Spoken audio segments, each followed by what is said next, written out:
आज सरकार की चिंता इस बात की होनी चाहिए कि हम गांव को कैसे ताकतवर बनाएं, हम गांव को कैसे समृद्ध करें, हम गांव को कैसे सबल करें। अगर गांव की अर्थव्यवस्था ठीक होगी तो देश की अर्थव्यवस्था मजबूत होगी और हमारा जीडीपी रेट बढ़ेगा।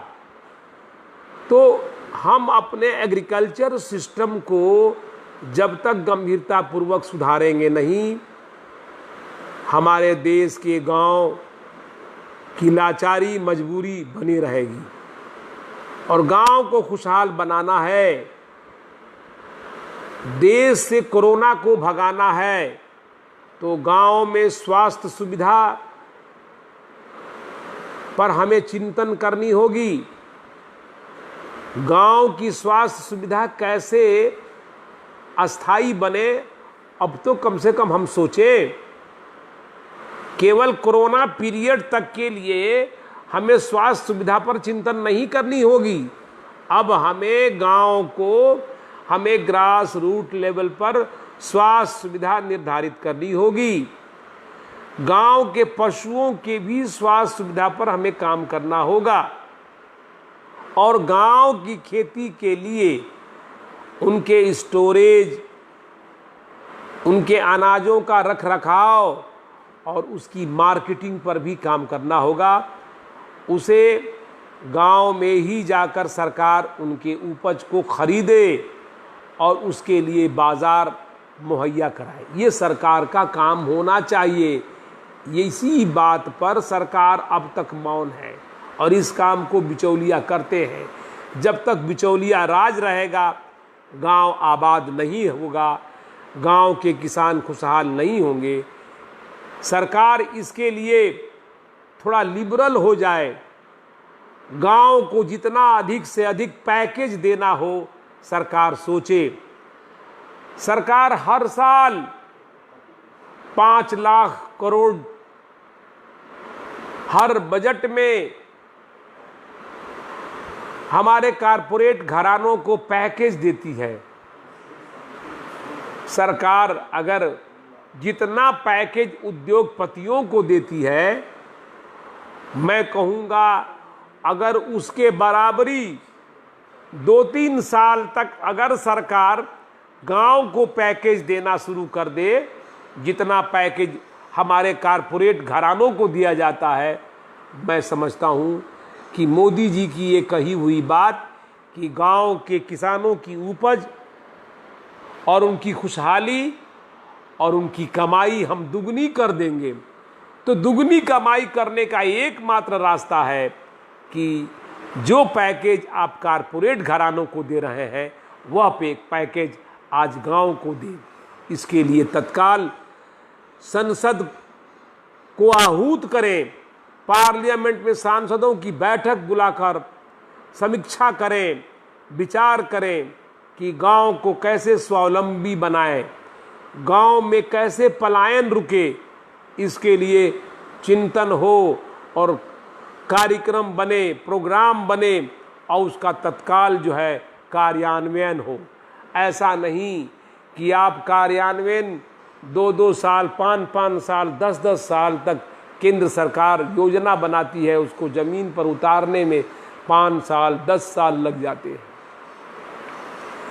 मोदी जी जब आए सरकार में, सत्ता में, तो उन्होंने एक विज़न दिया पूरे भारत में स्मार्ट सिटी का। ये स्मार्ट सिटी अभी तक ग्रास रूट लेवल पर 6 बरस हो गए, कहीं देखने को नहीं मिला। लेकिन मैं मोदी जी से आग्रह करूंगा, मैं अपने मान्यवर सपना दिखाने वाले, सपनों की खेती कराने वाले मोदी जी से कहूंगा कि आज भारत का मजदूर, भारत का किसान उनसे टकटकी लगाए, ये उम्मीद कर रहा है कि भारत के गांव को स्मार्ट गांव कब बनाएंगे। आज समय आ गया है इस कोरोना कार्यकाल में भारत की भुखमरी और गरीबी को बचाने के लिए, दूर करने के लिए कि आप भारत के गांव को स्मार्ट गांव बनाइए। भारत में जिन लोगों के पास मकान नहीं है उनके लिए मकान का ग्रास रूट लेवल पर योजना बने। जो योजना, जो विज़न इंदिरा आवास का बना, आज उसमें संशोधन होना चाहिए। कम से कम 2 कमरे का, 3 कमरे का गांव में आवास का एक परिवार की योजना बने, और गांव में रहने वाले किसान मजदूरों के लिए जो आवास बनाते हैं उसमें एक ऐसा कुछ शेड दें जहां 2 गाय, 2 भैंस, 4 बकरियां भी वो किसान पाल सके। गांव में 70 वर्षों में जो चरागाह थे वो ख़त्म हो गए। मैं सलाह दूंगा, अनुरोध करूंगा केंद्र सरकार से कि आज गांव में जानवरों को चरने के लिए चरागाह नहीं बचे हैं। गांव में आपको अब जानवरों को 100-200 एकड़, कम से कम 2 पंचायत पर, 4 पंचायत पर 100-200 एकड़ का चरागाह बनाना चाहिए, ताकि जानवर, हमारे गाय भैंस बकरियां जाकर चरे। जब तक चरागाह नहीं होगा, गांव की अर्थव्यवस्था सुदृढ़ नहीं होगी। दूध के मामले में पिछले 4-5 साल से बिहार ने अच्छा काम किया है। मैं समझता हूं कि उत्तर प्रदेश में भी अच्छा काम हुआ होगा, लेकिन ये आपको जानकर हैरत होगी कि आज से 40 साल पहले, 50 साल पहले गांव के पशुओं को चराने की कमी नहीं थी। बहुत सारे गैर मजरूआ ज़मीन हुआ करते थे जो चरागाह के नाम पर होते थे। आज उन तमाम ज़मीनों पर कुछ न कुछ आवासीय या कोई न कोई भूखंड को इनक्रोच कर लिया गया है। तो इस पर चिंतन हमारी होनी चाहिए, और गांव में स्वास्थ्य की सुविधा पर हमारा चिंतन होना चाहिए। गांव की शिक्षा कैसे मजबूत हो, शिक्षा की मजबूती के लिए अगर हम गांव के जीडीपी, अगर देश की जीडीपी को हम बढ़ाना चाहते हैं तो गांव में शिक्षा, स्वास्थ्य और कृषि, उपज और उसके उपज का कीमत का निर्धारण और वहीं खरीद बेच की व्यवस्था हो। अगर ये कार्य आप सुनिश्चित करते हो तो देश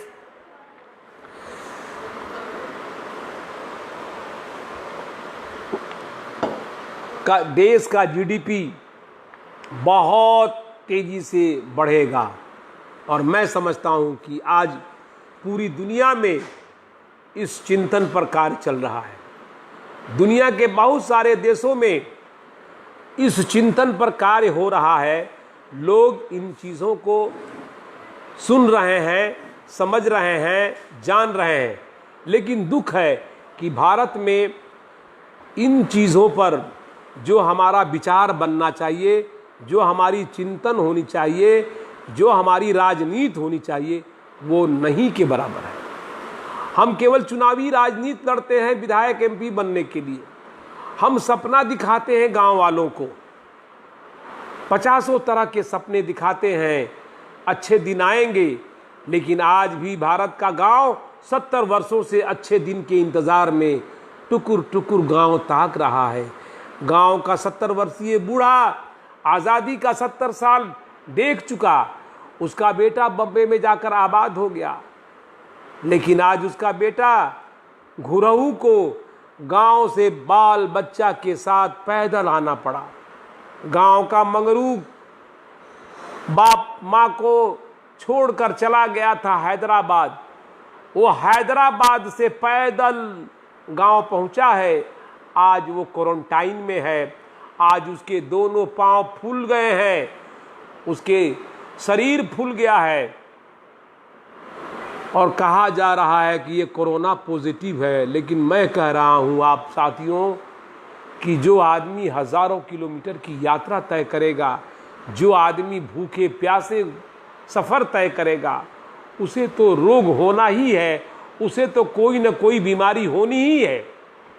और इन बीमारी का समाधान गांव को स्वावलंबी बनाने में है।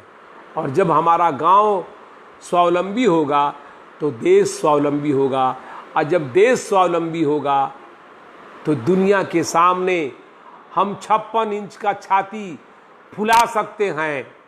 और मैं समझता हूं कि हम भारत के लोग, हम भारत के गांव को जिस दिन खुशहाल बनाने की कल्पना करेंगे, उस दिन चीन की हिम्मत नहीं होगी हमारे सरहद पर ताकने की। क्योंकि हमारे सरहद पर लड़ने वाला जो नौजवान है वो गांव के ही केदार का बेटा है, मंगरू चाचा का बेटा है, भगेलू का चाचा का बेटा है, वो किसी विधायक एमपी का बेटा नहीं है। हमारी आवाज को सुनने वाले लोगों, जानो, इस पर गौर करो। वो जो भारत की सरहदों पर चीन के सामने आंख से आंख मिलाकर जो सामना करने वाला जो नौजवान है, वो भगेलू चाचा का बेटा है। भगेलू चाचा के शरीर में हड्डी है, मांस नहीं है। अब वो आस लगाए बैठे हैं कि मेरा बेटा चीन की सरहद पर गया है, वो अगर कुछ भेजेगा तो घर का खर्चा पानी चलेगा। तो घर की आप गांव को कैसे मजबूती देंगे? हम तो ये मैं मानकर चल रहा हूं कि 70 वर्षों के साथ गांव की भागीदारी नहीं हुई, गांव की हिस्सेदारी पार्लियामेंट असेंबली में नहीं हुई। बाबा साहब ने जो आइडियोलॉजी दिया, जो संविधान दिया, उस संविधान को अक्षरशः जमीन पर उतारने का काम 70 वर्षों में नहीं हुआ। अगर गांव की भागीदारी, गांव की समझदारी, गांव की सोच विधानसभाओं में, पार्लियामेंट में स्थापित हुई रहती तो आज हमें ये दिन देखने को नहीं मिलता। हमने गांव को इतना लावारिस बना दिया, अनाथ बना दिया।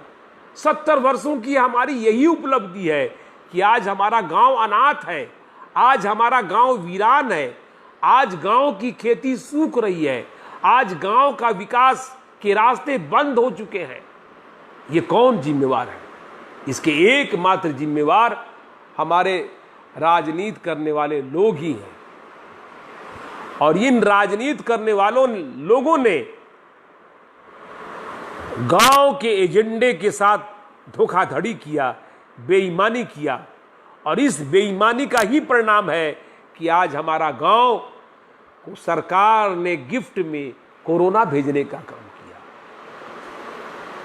आजादी के बाद शायद दुनिया में ऐसी कोई सरकार नहीं है जो गांव को मारने के लिए महामारी भेजती है। दुनिया में ऐसा कोई इतिहास नहीं, कैसा उदाहरण नहीं कि वो सरकार, वो सत्ता पे बैठे लोग महामारी को तोहफे में गांव में भेजने के लिए मजबूर हैं। और वो आज गांव संक्रमित होने जा रहा है। अभी भी मैं मानता हूं कि गांव हमारा बचा हुआ है। गांव की साहस, गांव की मजबूती, गांव की कुर्बानी, गांव का त्याग, गांव का बलिदान कोरोना से कदम कदम पर लड़ने के लिए आज भी तैयार है। लेकिन मोदी जी और अमित शाह की समझदारी का दरवाजा कब खुलेगा? शायद अगर ईमानदारी से बाबा साहब के संविधान के पन्नों को खोलकर मोदी जी देखने का काम करें, अमित शाह देखने का काम करें, तभी गांव का कोरोना मुक्त हो सकता है। वरना इसकी मुक्ति मुझे नजर नहीं आ रही है। जिस तरह से आपने कश्मीर की जनता को 6 महीने तक लॉकअप में रखा, उसका प्रयोग पूरे भारत की जनता को लॉकअप में रखने की आप बना रहे हैं। तो भारत की जनता को लॉकअप में कितना दिन रखेंगे? जनता में उबाल आएगी, जनता में बेचैनी है, जनता परेशान है, जनता भूखमरी के शिकार है, और दलाल और बिचौलिए गली गली घूम रहे हैं। आज भी घरों में अच्छे और शरीफ लोग भूखे मर रहे हैं, उन तक कोई रिलीफ नहीं पहुंच रहा है। अब ये बारिश का मौसम आने वाला है, और इस बारिश के मौसम ने अगर ईमानदारी से बारिश होती है, अच्छी बारिश होती है तो फिर हमें बाढ़ का सामना करना होगा। और बाढ़ की भयावह स्थिति भी कोरोना से कम नहीं है। हमारे गांव के लोग बाढ़ भी झेलने के लिए तैयार हैं। और तो और अब टिड्डियों का एक दल चला है जो भारत की खेती को चौपट करने जा रही है। हमारे बिहार और उत्तर प्रदेश के इलाके में जो धान का जो बिचड़ा लगाया था किसानों ने कर्जा लेकर, सूद पर पैसे लेकर, उस बिचड़े पर टिड्डियों का हमला हो चुका है और वो सारे के सारे बिचड़ा को साफ कर चुके हैं। सरकार सोई हुई है। सरकार का केवल बयानबाजी हो रहा है। बयानबाजी से सरकार नहीं चलती है। सरकार जो कहती है उस कथनी और करनी को जमीन पर उतारना पड़ता है। जब तक आप जमीन पर नहीं उतारेंगे तब तक कोरोना से मुक्ति नहीं होगी। मोदी जी अच्छा दिन दिखाने का अब समय आ गया है। अब भारत की जनता को, भारत के गांव वालों को अच्छा दिन आने का अवसर दीजिए। ये अवसर तभी आएगा जब आप विकास के हाईवे को खोलेंगे। विकास का जो हाईवे है जो गांव तक आता है, वो जगह जगह उसका ब्रेकर लगा हुआ है। जगह जगह नौकरशाही, अफसरशाही लगी हुई है। जगह जगह दलाल ब्रेकर लगाकर बैठे हुए हैं। इस ब्रेकर को मोदी जी को तोड़ना होगा। जब तक इस ब्रेकर को मोदी जी नहीं तोड़ेंगे, गांव खुशहाल नहीं होगा, गांव का विकास नहीं होगा और गांव के कोरोना से मुक्ति नहीं मिलने वाली है। कोरोना कार्यकाल में, लकअप में, क्वारंटाइन में जो लोग थे गांव मजदूर, वहाँ कहीं सांप देखने को मिला, कहीं छिपकली देखने को मिला, कहीं कंकड़ पत्थर वाला खाना खिलाया गया, कहीं उन्हें भूखे रखा गया। इसकी मॉनिटरिंग भारत के 736 जिलों में जिलाधिकारियों को जिस ईमानदारी से काम करना चाहिए नहीं किया इन लोगों ने, जिसके परिणाम स्वरूप बहुत सारे मजदूर भूखमरी के शिकार हुए। बहुत सारे मजदूर इस लापरवाही के चलते रास्ते में ही दम तोड़ दिए और ये घटना अभी भी हो रही है। मैं मानता हूं कि अभी भी लाखों मजदूर फंसे हुए हैं। इन मजदूरों की दुर्दशा पर सरकार को गौर करना होगा, समझना होगा। मैं इन्हीं चंद बातों के साथ मैं अपनी बात को, अपने संवाद को मैं समाप्त करना चाहता हूँ। मैं मंडल जी का, माचनवार साहब का, डॉक्टर मनराज शास्त्री जी का, मोहम्मद सुलेमान साहब का आभारी हूँ कि आप लोगों ने मुझे बोलने का मौका दिया।